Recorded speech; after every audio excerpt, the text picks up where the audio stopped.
Olá pessoal, sejam bem-vindos a uma aula bônus surpresa sobre como avaliar memória semântica. Esse é um pedacinho da aula que vai estar disponível hoje numa live que a gente vai fazer para todo mundo, para todo mundo que quiser conhecer o curso lá no YouTube. E é a segunda parte da aula que vocês já tiveram aqui no curso sobre demência de Alzheimer. Mas para vocês não ficarem sem, porque afinal de contas o curso é de vocês, eu também vou fazer uma aula bônus surpresa, é super curtinho, só para que vocês também tenham esse conteúdo aqui registrado e não precisem assistir toda a aula de novo. Então vamos falar de memória semântica. Vocês já testaram memória semântica e nem perceberam. O que é uma memória semântica? A memória semântica, ela é basicamente o conceito que a gente tem das coisas.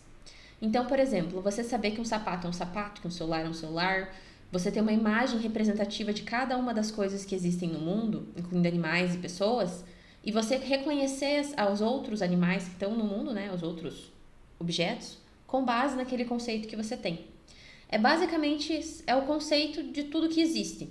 Se você sabe que é um sapato, é porque você já viu um antes, e provavelmente você sabe reconhecer um desenho ou um sapato de verdade como sapato. Bom, um pouquinho confuso, mas é muito tranquilo de entender da testagem. Aonde que a gente já testou? Por exemplo, na bateria de nitrine, que a gente já viu em algumas aulas. A primeira coisa que a gente faz com a bateria de nitrine é pedir para o paciente falar para a gente o que é cada uma dessas figuras. E aqui a gente já viu na aula de visoespacial e vamos ver na aula de linguagem também, que fica aquela confusão. Será que o paciente sabe o que é ou será que o paciente não sabe o nome? A partir do momento que você determina que seu paciente não sabe o que é, que não é só um problema de anomia, você ainda fica com duas possibilidades. Uma delas, que é um pouco mais comum, porque é atingido mais precocemente, é uma alteração visoespacial, o paciente não reconheceu. Mas existe uma segunda possibilidade, que é o fato do paciente não ter percebido, não conhecer mais o que é um sapato, ter sido apagado da cabeça dele qual que é o conceito semântico do que é um sapato. E isso pode acontecer muito no Alzheimer, principalmente conforme a doença vai avançando. Então a pessoa ela para de reconhecer o objeto em estágios mais moderados a graves. Basicamente, qualquer teste que vocês forem fazer de reconhecer objetos 2 ou 3D, falam sobre isso, vão avaliar isso também. Lá no MoCA, a gente vai ter o teste, por exemplo, dos reconhecimentos dos animais. Lá no Mini-Mental, a gente vai ter a linguagem também, de apontar o que é um lápis, um relógio. Para isso, a pessoa precisa saber o que é um relógio e um lápis. Ela precisa ter o conceito semântico desses dois objetos. E um que é mais específico um pouco, que é a fluência verbal semântica, que é justamente aquilo que a gente geralmente faz durante a avaliação da bateria de nitrine, para ser aquela enrolação de 5 minutinhos, que a gente quer para o paciente perder a memória imediata, né? Que a gente quer que ele mostre para a gente depois se ele gravou com a memória episódica aquelas figuras. Então, já no meio da bateria de nitrine, vocês estão avaliando a memória semântica. E a memória semântica você vai avaliar através desse teste. É muito fácil, tudo que você precisa de um papel e uma caneta. E você vai pedir para o seu paciente falar para você uma lista de determinados objetos em 1 minuto. Então, seu fulano, eu quero que em 1 minuto você fale para mim todos os animais que o senhor conhece. Você não vai pontuar macho e fêmea. Então, por exemplo, gato e gata, que são, apesar de serem diferentes, né, porque são de gêneros diferentes. Quando você pensa num gato, o teu conceito semântico de um gato e de uma gata é meio parecido. Você olha por fora um gato, você não sabe dizer a diferença. Então, esse macho e fêmea não vale diferenciação. Mas coisas que são muito diferentes semanticamente, por exemplo, uma vaca e um touro, você considera como animais diferentes. Porque o nosso conceito de vaca é um conceito diferente do conceito de touro. Então, só para vocês saberem mais ou menos o que vocês vão pontuar. Animais repetidos, claro, vocês não pontuam nessa lista.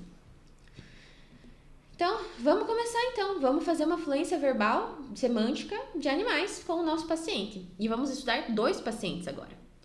Digamos que a gente esteja com um paciente que faça a primeira lista. E a lista é gato, cachorro, leão, cobra, tubarão, coelho e formiga.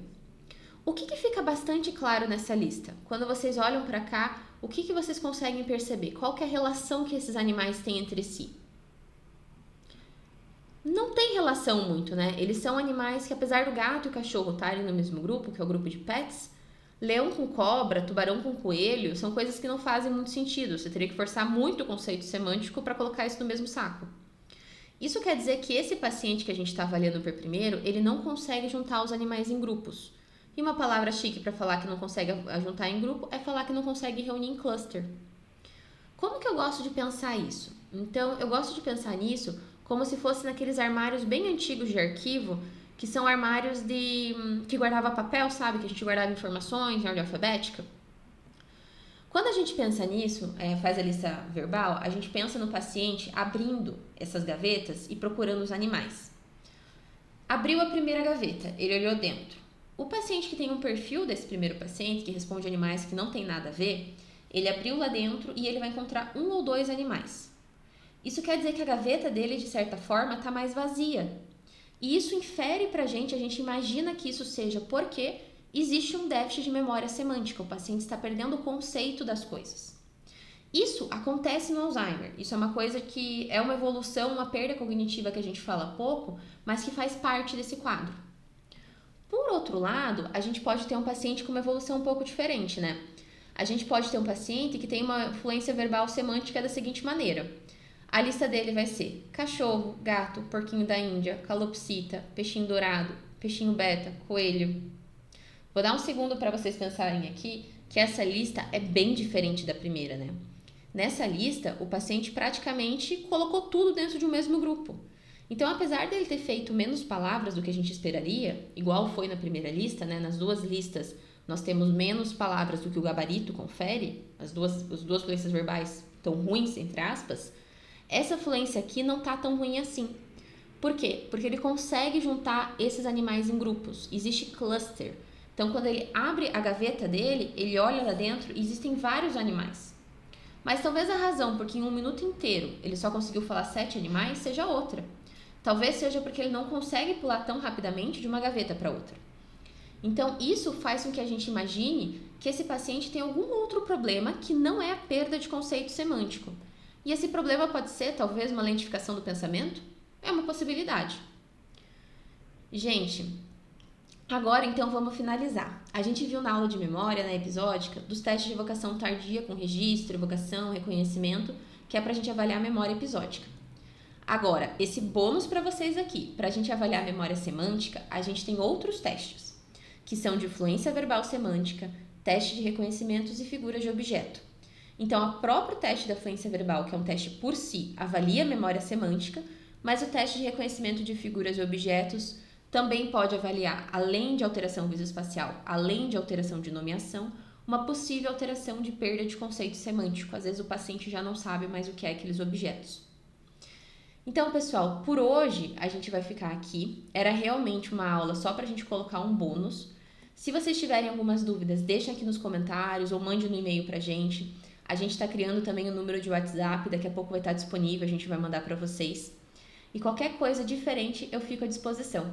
Fico aguardando vocês também para a próxima aula, que aí sim, uma aula que está no cronograma, que vai sair nas próximas, não nessa, nas outras semanas. Vai ser a aula de linguagem. E até lá!